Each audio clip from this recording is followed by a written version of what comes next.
మంత్రి గారు ప్లీజ్ కూర్చోండి, ప్లీజ్ కూర్చోండి. మంత్రి గారు చైర్మన్ గారు, మంత్రి గారు, చైర్మన్ గారు దయచేసి సభ్యుల్ని ఆ విధంగా సభ గౌరవాన్ని కించపరిచే విధంగా అటువంటి ప్రవర్తన ఏమాత్రం కూడా సజావు కాదు మన సభకి. ఇది పెద్దల సభ. మీరు దయచేసి మీ అడ్జర్న్మెంట్ మోషన్ ఏదైతే ఇచ్చారో చైర్మన్ గారికి ఇవ్వండి. చైర్మన్ గారు రూలింగ్ ఇచ్చారు దానికి. సార్ హౌస్ లో ఈ విధంగా ప్రవర్తించడం ఏమాత్రం సబబు కాదు. మీరు దాన్ని ఖండించాలి సార్. అది కరెక్ట్ కాదు సార్ ఆ పద్ధతి.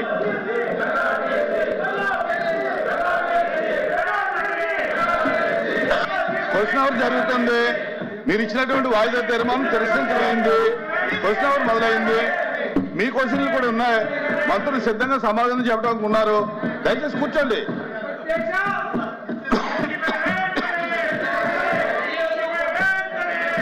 ప్లీజ్ కూర్చోండి, ప్లీజ్ కూర్చోవాలి.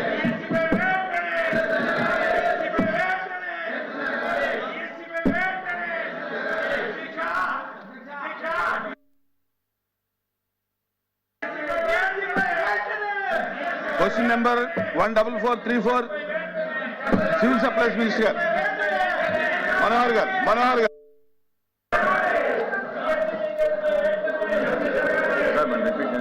Question number 14434.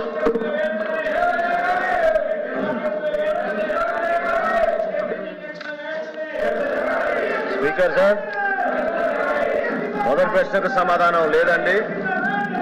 రెండో ప్రశ్నకు సమాధానం ఈ ప్రశ్న ఉత్పన్నం కాదు చైర్మన్ గారు.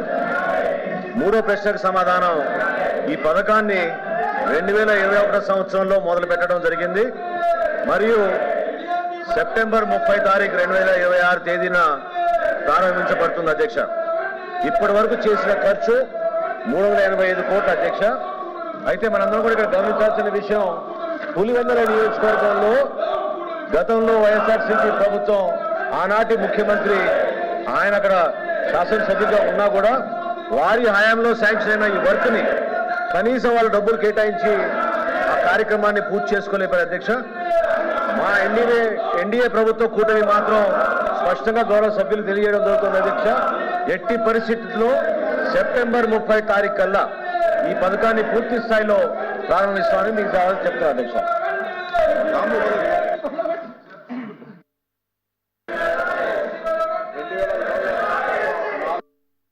కోట్ల రూపాయల ఖర్చుతో జనజీవన్ మిషన్ కింద 300 గ్రామాలకు మంచినీటి సౌకర్యం కల్పించాలని చెప్పి ఆ టెండర్లు పిలవడం జరిగింది. 2020లో పనులు ప్రారంభించడం జరిగింది అధ్యక్ష.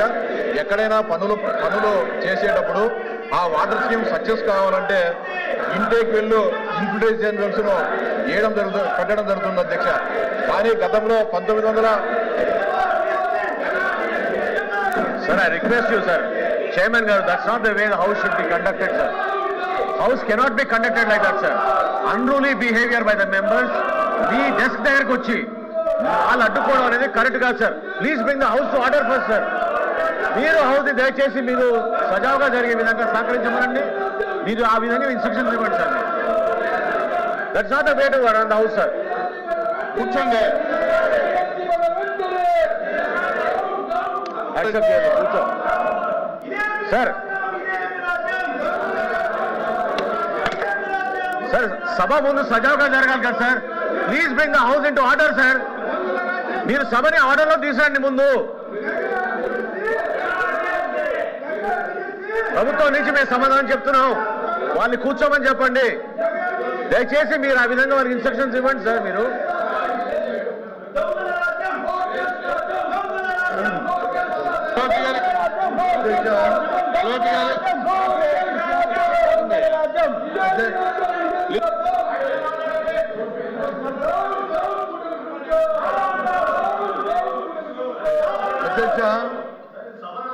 అధ్యక్ష ఈ విధంగా మాట్లాడతారా సార్? చెప్తున్నాను. ఆర్డర్ తీసేయండి సార్. మీరు చెప్తున్నాను. ప్రభుత్వం అంటే పారదర్శకంగా ఉండాలి. ప్రభుత్వం అంటే తర్వాత భేదం ఉండకూడదు. ప్రభుత్వం అంటే అందరికీ న్యాయం జరగాలి. కానీ మనం జరిగింది ఏసీ కాదు. ఎక్కడ భారతదేశంలో లేని విధంగా, రాష్ట్రంలో లేని విధంగా జరిగిన అవతల మీద అందుకే చెబుతున్నాం.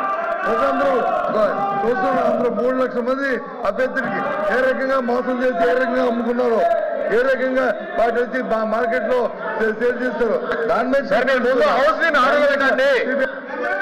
హౌస్ ని మీరు ముందు ఆర్డర్లో పెట్టండి. మీరు ఎట్లా ఇస్తారు సార్ మైక్? మీరు మైక్ ఎట్లా ఇస్తారు సార్ మీరు ప్రతిపక్ష నాయకుడికి?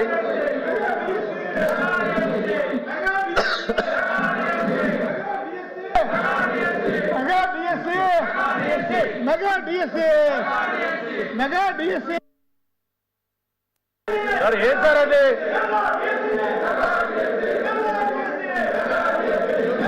ఈ టేబుల్ ని కొట్టుంటే మీరు ఏం చేస్తున్నారు సార్? మీరు అధ్యక్ష చైర్మన్ గారు డిఎస్సి మీద మాట్లాడే నైతిక హక్కు గొడ్డల పార్టీకి లేదు అధ్యక్ష. అందులో గతంలో పనిచేసినటువంటి విద్యాశాఖ మంత్రి సిగ్గుపడాలి. 5 సంవత్సరాల అధ్యక్ష, 2019 నుంచి 2024 వరకు నిరుద్యోగ యువతకి మెగా డిఎస్సి ఇస్తామని చెప్పి, నోటిఫికేషన్ చేస్తామని చెప్పి 5 సంవత్సరాలు ఆస్తులు తాకట్టు పెట్టుకొని మొత్తం అప్పులు చేసి ట్రైనింగ్ చేసి ఎలక్షన్లో మాటిచ్చి మాట తప్పారు అధ్యక్ష. మాట తప్పారు. 5 సంవత్సరాలు నిరుద్యోగుల జీవితాలతో ఆడుకున్నారు. అందులో బొత్స సత్యనారాయణ గారు అధ్యక్ష విద్యాశాఖ మంత్రిగా ఉండి కనీసం వాళ్ళ గొడ్డల పార్టీ అధ్యక్షుడికి చెప్పి నోటిఫికేషన్ ఇచ్చుకోలేనటువంటి దద్దమ్మ ఈ రోజు మళ్ళీ శాసనమండలిలో మాట్లాడుతున్నారు అధ్యక్ష. సిద్ధంగా ఉన్నాం, మాట్లాడడానికి సిద్ధంగా ఉన్నాం. ఈ బుక్లెట్ పంపిస్తాం. వాళ్ళందరికీ చదువుకోమనండి. ఎక్కడైనా సరే చిన్న పొరపాటు జరిగింది అధ్యక్ష, చిన్న తప్పు జరిగితే సిగ్గుండాలి. డిఎస్సి పెట్టలేదు. డిఎస్సి పెడితే 300 కేసులు అధ్యక్ష. 300 కేసులు కోర్టులో వేశారు. కోర్టు కూడా చేమాట్లు పెట్టి మీకు సిగ్గు లేదని కోర్టులు కూడా తిట్టినా సరే మళ్ళీ శాసన మండలిలోకి వచ్చి ఇది మాట్లాడడానికి నైతిక హక్కు ఎక్కడ ఉంది అధ్యక్ష? మీరు చైర్మన్ గా డిఎస్సిని పిలవండి, డిఎస్సిని పిలవండి, అందరితో మాట్లాడండి, చర్చకు పెట్టండి. ఈ 4 రోజులు దీని మీద చర్చ పెట్టండి. మాట్లాడడానికి చెప్పడానికి ప్రతి పాయింట్ ఈ రోజు గొడ్డల పార్టీ అధ్యక్షులు గొడ్డల పార్టీ ఏ అనుమానాలు వ్యక్తం చేసిందో, ఏ పాయింట్లు అయితే లేవనెత్తారో ప్రతి పాయింట్ కి ఆన్సర్ చేయడానికి సిద్ధంగా ఉన్న అధ్యక్ష.